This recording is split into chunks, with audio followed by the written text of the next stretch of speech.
Hey guys, a little late to the party, but I wanted to give you my thoughts and experiences on the 509T. This is one of the first optics that came out that has an enclosed emitter, and we'll get to why that is kind of important here in a little bit. As far as features go, it is a 2 MOA dot, so you can see that there. And then if you hold down your negative sign, it turns into... I probably can't see that very well. But that is... There it is. That is a 2 MOA dot with a 32 MOA ring around it. Kind of like the EOTech. You do not get the ring only, like on some of the Holosun optics that you do get. You do not get that on this one, and this is the first version of the 509 that came out. I don't know. I think there's a second one coming out, and I don't know if it has it or not. But I don't use that anyway. As far as other features go, if you hold the plus button down, it cycles through a few different modes. You have your manual adjustment mode, which I'm on right here, and if I start pressing the plus and minus button, it'll start getting brighter or start getting dimmer. Then if you hold the plus button again, it goes into, I believe, lock mode. So now if I press either of the buttons, nothing happens. And even if you hold on the negative sign, it won't change to your ring donut of death. It disables that too. So what that's useful for is if you have this, if you're concealed carrying it or duty carrying it or whatever, you're not going to inadvertently change the dot brightness, which I have done before on this optic when it was not in lock mode.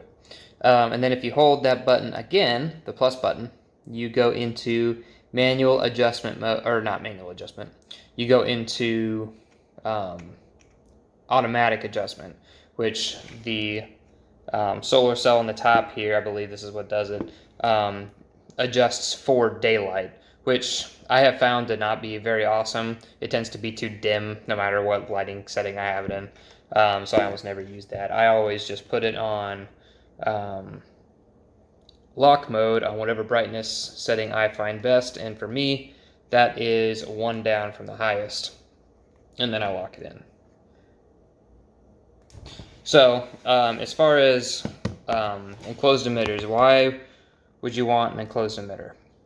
And let's talk about what that means. So on your RMRs or other Holosuns, you've got a basically 1 or 2 layers of glass with a really close up front, and then you've got a little LED back here that has an emitter which projects the dot onto the glass. So if you were to slide a piece of paper in front of that, it would block the LED and you would not see a dot on there. So any foreign debris that gets in there, mud or rain or whatever, it will block or obscure the dot. If you get rain in there or water in there, sometimes it'll make like 10 dots on your optic and you don't know which one to use. So that is, rain is probably one of the biggest problems when it comes to open emitters. The other problem that I find that not a whole lot of people talk about is dust.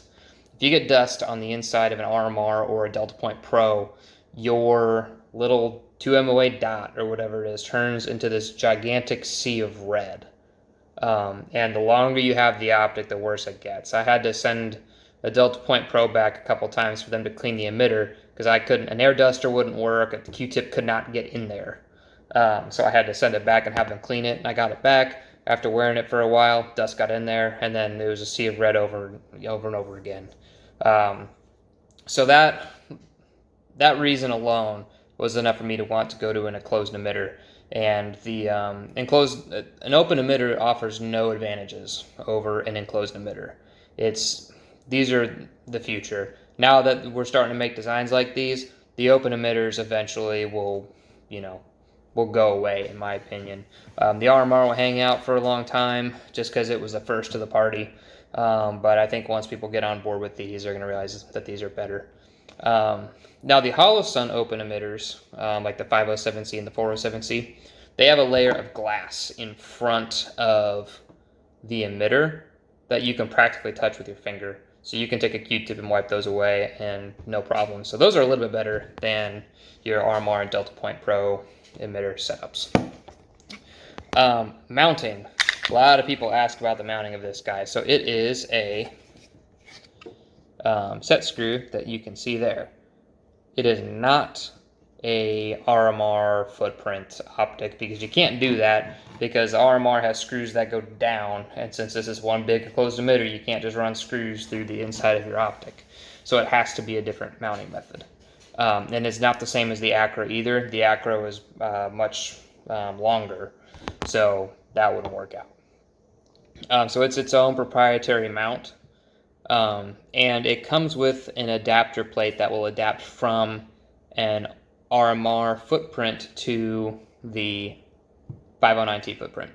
So if you have a gun cut for RMR, congratulations, you've got a gun cut for a 509T. You just have a little adapter plate and it'll sit a little bit taller. Now, what I will say about the mounting, I've had this guy come loose.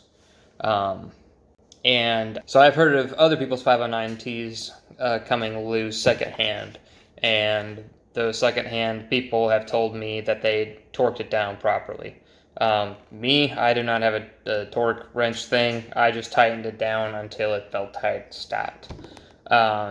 So when I remounted this, what I did was I took the screws and I put them in warm water and got rid of all of, like, the previous Loctite. It comes with this fake blue powder Loctite that comes on the screw. Get rid of that. Wash it off. Do what you have to. Take a brush, take a sponge, get that off of there. Dry it off. Get you your blue Loctite. Put it on there. Screw it on, and then don't touch it for 24 hours. Like, don't mess around with it. After I did that, I torqued it down just a little bit harder than I normally would, and it hasn't gone any worse since. So, not saying it's going to happen to you, but if I were you, take your time mounting this guy up. Don't just slap it on there with its Loctite or add Loctite to whatever was there, screw it down, and go shoot it in a few hours. I would not do that because it's probably going to fall off. Other than that, it's been 100%. Looking through it, you cannot tell from the video, but there is a little bit of, like, fisheye, and people will ask, is this magnified? And it's not magnified, but if you don't have this thing completely centered up, you turn it a little bit, it starts to magnify the edges. It's just got this little fisheye effect that some people don't care for. Me, I don't notice it anymore. I noticed it when I first picked it up and I started shooting with it, and then I forgot all about it, to be honest. And when I hand it to people, I forget that it's got that kind of fishbowl effect. So it doesn't really bother me. It might bother you, but I think if you just start shooting with it, you'll be fine. As you can see, it's also got blue tint that helps with the battery life. Aaron Cowan does a better explanation of it, but basically the blue filter makes it so that your LED emitter doesn't have to work as hard to look as bright in the window. So it's got a little bit of blue tint, kind of like the RMR does. It's not bad. I don't mind it. Battery life on this guy, they advertise, actually, I can't remember what they advertise. Something like a year or whatever. And that's on a, like, medium brightness setting. I run it one down from the highest. So I change this guy out every 6 months. Scott Jedlinski from the Modern Samurai Project, he says whatever advertised battery life they claim, divide that by 4, and that's how often you should actually change your battery.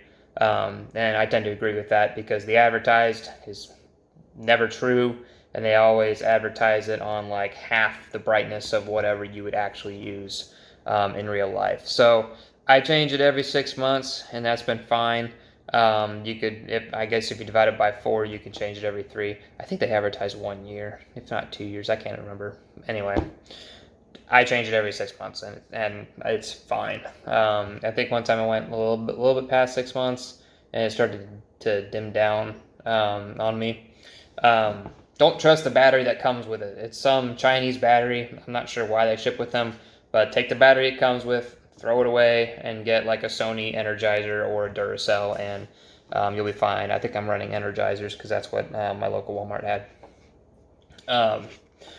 Window size, it is larger than the RMR, It is, in my opinion, larger than the Acro, and probably roughly the same size as your, probably a little larger than the open emitter Holosun optics. Smaller than the Delta Point Pro.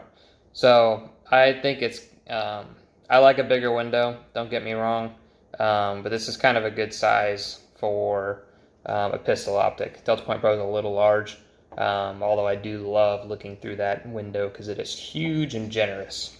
But I really like the window size of this.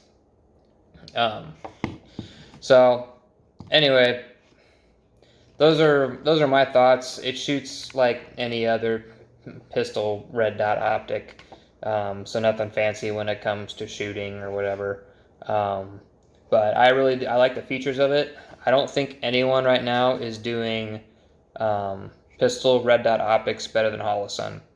I think Trijicon is kind of riding on their reputation, not really keeping up with the technology. They don't have multiple reticles. They don't have the shake awake. That's another thing. If you leave this thing still for a certain amount of time, it shuts off, and then when you pick it up or it senses any vibration at all, it kicks back on. Side note. Trijicon isn't doing that. They're not doing multiple reticles. They're not doing enclosed emitters yet. They're not doing any side-loading batteries. Maybe they are in the SRO. I don't know. I haven't messed with the SRO much. But they're just kind of falling behind. Loophole hasn't made anything great besides the Delta Point Pro. Who else is in the game? I can't think of anybody else. Holosun is really killing it. Aimpoint. The new Acro, it's not out yet, but I have played with it.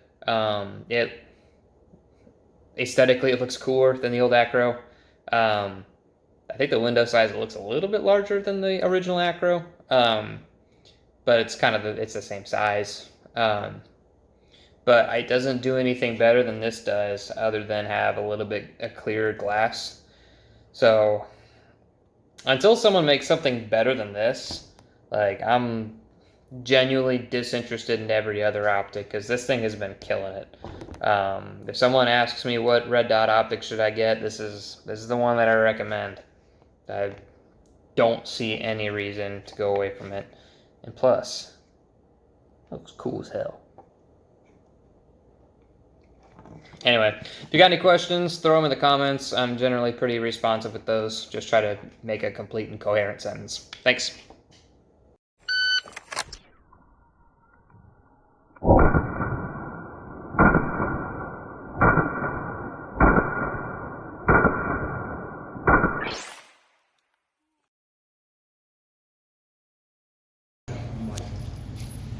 Fuck you. Shooter ready? Stand by.